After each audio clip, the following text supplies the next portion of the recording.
inside me is awake. What do you see? Light. Darkness. This is not going to go the way you think. Kylo failed you. I won't. We have to fight. Fulfill your destiny.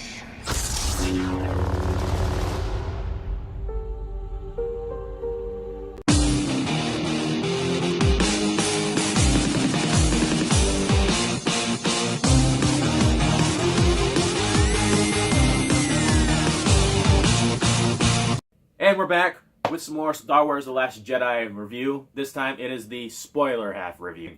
Spoilers are in this entire fucking video. If you don't want to watch it, don't watch it. If you don't want to know about the movie, don't watch it. Go see it at the theaters while you still can. Let's get into the spoiler review of Star Wars The Last Jedi.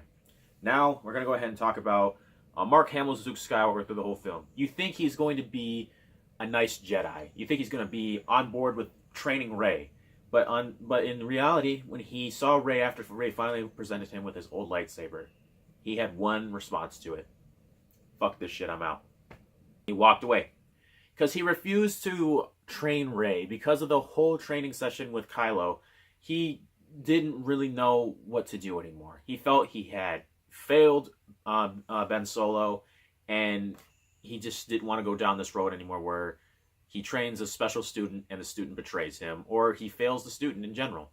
And then the storyline between why Kylo Ren hates Luke Skywalker is finally revealed because Luke Skywalker showed the temple that he's trained him at along with other students that he trained him for. Ben was already being, seduced by Snook about the dark side and the light. And he was really on board with the dark side, but he wasn't really decisive on it until Luke actually heard the conversation and the feelings of darkness in Ben's mind of what Ben was planning to do. So he tried to put a stop to it because he actually felt Snoke's presence in Ben, and he couldn't take that risk. So he tried to essentially kill Ben.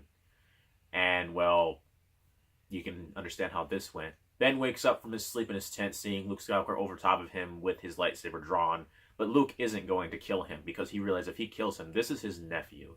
This is his only student. This is his sister's son, and he can't do this. So he doesn't essentially kill Ben.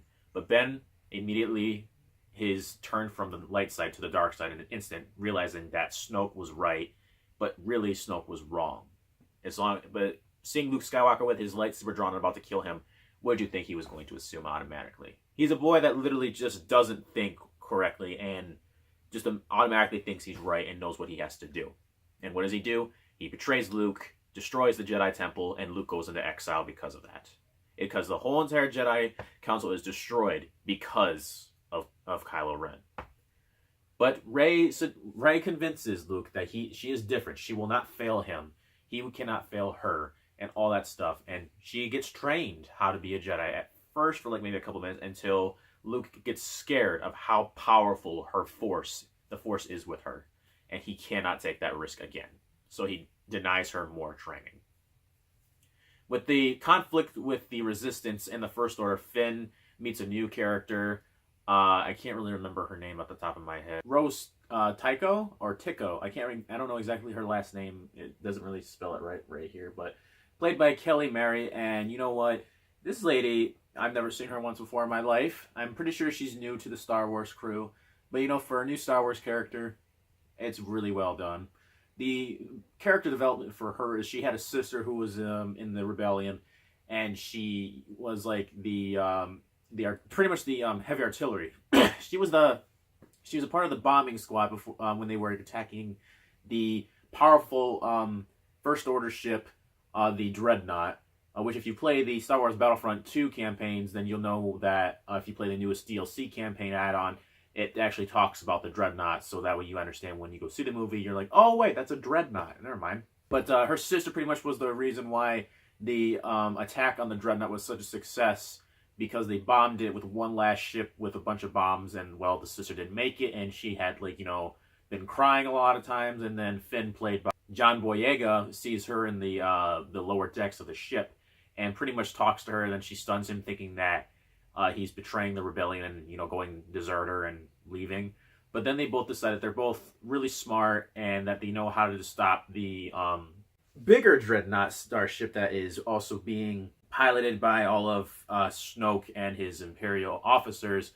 Pretty much, this is the Death Star starship destroyer, and this thing is huge compared to the dreadnought. And it's got the rebellion on a hook because now this ship can track light speed coordinates and pretty much just go wherever they want. If that happens, if they want to get like a ship and they can't catch it and it goes at light speed, well, now they can pretty much follow them through the light speed that they just went through.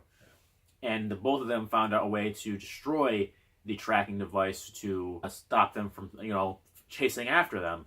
So they have to go on a giant journey into a different system to find this giant Codemaster guy who is played by Benicio Del, and his name is Toro, who is the Codemaster, who is the actor in the Wolfman movie.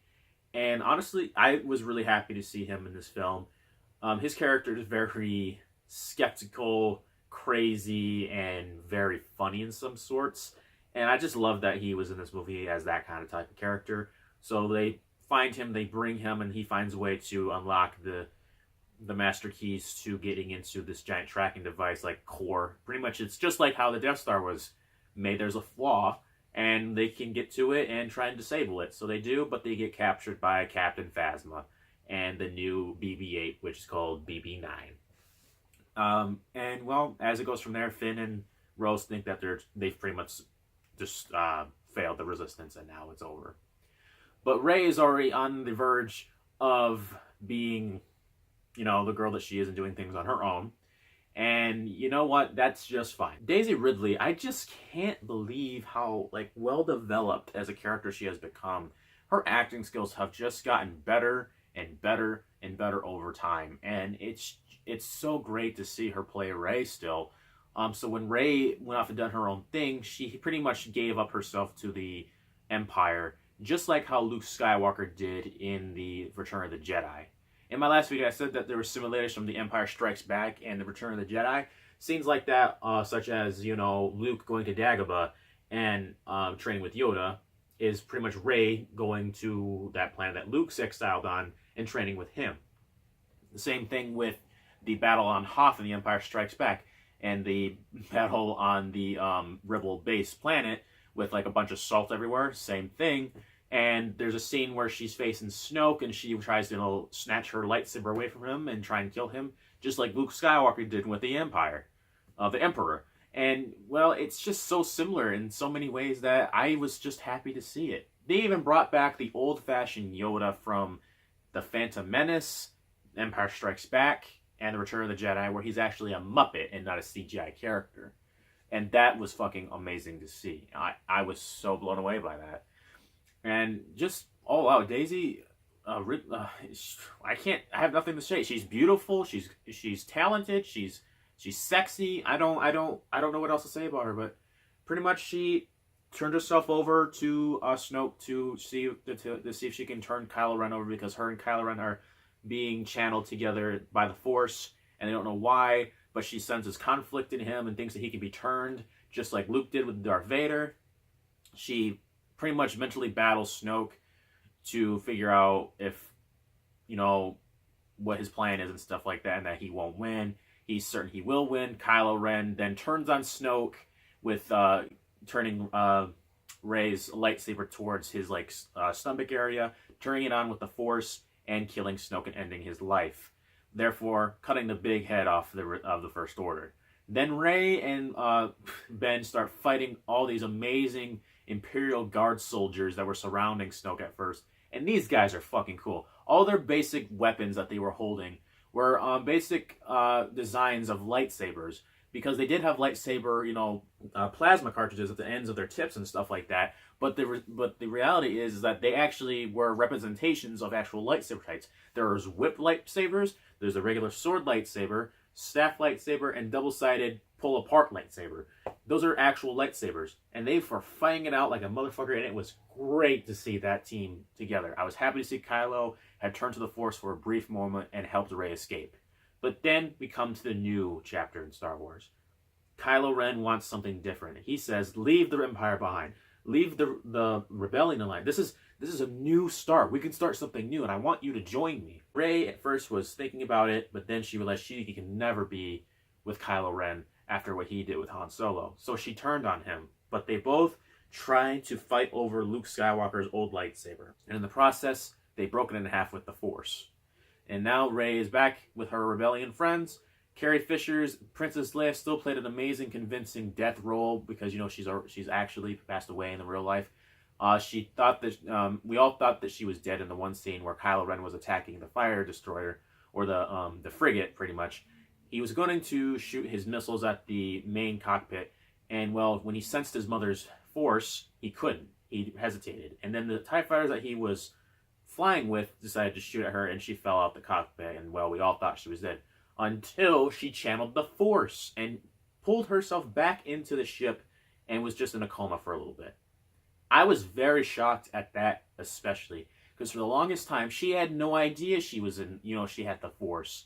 And then after realizing in the Return of the Jedi, when Luke told her that you are my sister and Vader is our father, she realized she is part of the Force, and she knew it. And it was just shocking to see that she could channel it so quickly. But it made me smile because I didn't want to say goodbye to Carrie Fisher, and I really loved seeing her do that. Then we come to the final end battle scene with all of the walkers and what's left of the rebellion fighting in this old rebel base with these speeders that are really old and junked. And it's just, these ships are just like horrible. They try and take on the First Order with these really shitty, crappy speeders, and they can't win. So Finn nearly sacrifices himself to try and stop the First Order from getting into this base, and gets saved by Rose, who then confesses she loves him, and she gives him a kiss, and she goes into a coma as well. And well, then we get a shocking little surprise. Not only does Rey show up with the Millennium Falcon helping out with fighting these guys, but Luke Skywalker shows up, or so we think. Luke Skywalker then confronts Kylo Ren, fights him a little bit, but doesn't really fight. Kylo just kind of throws his swings at him and misses every single one of them, while Luke kind of just maneuvers around him.